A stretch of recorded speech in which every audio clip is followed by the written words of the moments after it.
ಕೈಯಲ್ಲಿ ದುಡ್ಡು ಓಡಾಡಬೇಕು ಗುರುಗಳೇ. ಎಲ್ಲರೂ ಬಯಸೋದು ಹಾಗೆ. ಜೇಬು ತುಂಬ ದುಡ್ಡಿದ್ರೆ ಒಂದಂದ, ಕೈ ತುಂಬ ದುಡ್ಡಿದ್ರೆ ಒಂದಂದ. ಕೈ ಮೀರಿ ದುಡ್ಡು ಬಂತು ಅಂತ ಇಟ್ಕೊಳ್ಳಿ, ಅದು ಅಂದ ಅಲ್ಲಪ್ಪ, ಅದು ನಮಗೆ ಕೂತು. ಇಡೀ ಜಗತ್ತಿಗೆ ನಮ್ಮ ಭರತಖಂಡ ಏನು ಅಂತ ಶಕ್ತಿಯನ್ನು ತೋರಿಸ್ಕೊಟ್ಟಂಥ ಧಾರ್ಮಿಕ ಶಕ್ತಿ, ಒಂದು ಆಧ್ಯಾತ್ಮಿಕ ಶಕ್ತಿ ವಿವೇಕಾನಂದರನ್ನು ನೋಡಿ. ಸರಿಸುಮಾರು 39-40ಕ್ಕೆಲ್ಲ ವಾಪಸ್ ಕರ್ಕೊಳ್ಳುತ್ತೆ.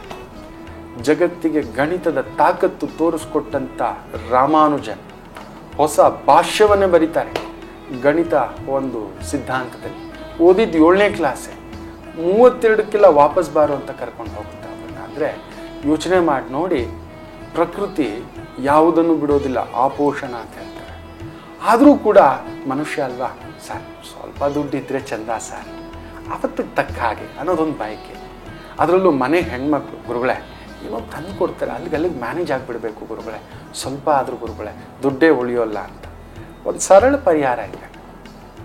ನಿತ್ಯ ಕೈಯಲ್ಲಿ ದುಡ್ಡು ಓಡಾಡಬೇಕು ಅಂದರೆ ಮನೆಯಲ್ಲಿ ನಿತ್ಯ 5 ಇಂಚಿನ ದೀಪವನ್ನು ಇಟ್ಟು ತುಪ್ಪದಿಂದ ದೀಪವನ್ನು ಹಚ್ಚಿ ನೋಡಿ. ಆ ನಿತ್ಯ ದುಡ್ಡು ಜನ ಜನ ಜನ ಜನ ಜನ ಅಂತ ನಿಮ್ಮ ಕೈಯಲ್ಲಿ ಓಡಾಡ್ತಿರುತ್ತೆ. ಕೈ ಹಾಕಿದ್ರೆ ದುಡ್ಡು, ಈ ಜೇಬಿಗೆ ಹಾಕಿದ್ರೆ ದುಡ್ಡು ಅನ್ನತಕ್ಕಂಥದ್ದು ಇದ್ದೇ ಇರುತ್ತೆ. ಎಲ್ಲಿಂದಲಾದರೂ ದುಡ್ಡಿನ ವ್ಯವಸ್ಥೆ, ಕೊಡದವನೂ ಬಂದು ದುಡ್ಡು ಕೊಡತಕ್ಕಂಥದ್ದಾಗುವುದು. ಅಷ್ಟು ಅಭಿವೃದ್ಧಿಯನ್ನು ಕಾಣತಕ್ಕಂಥದ್ದಾಗುತ್ತೆ. ಒಳ್ಳೆಯದಾಗಲಿ.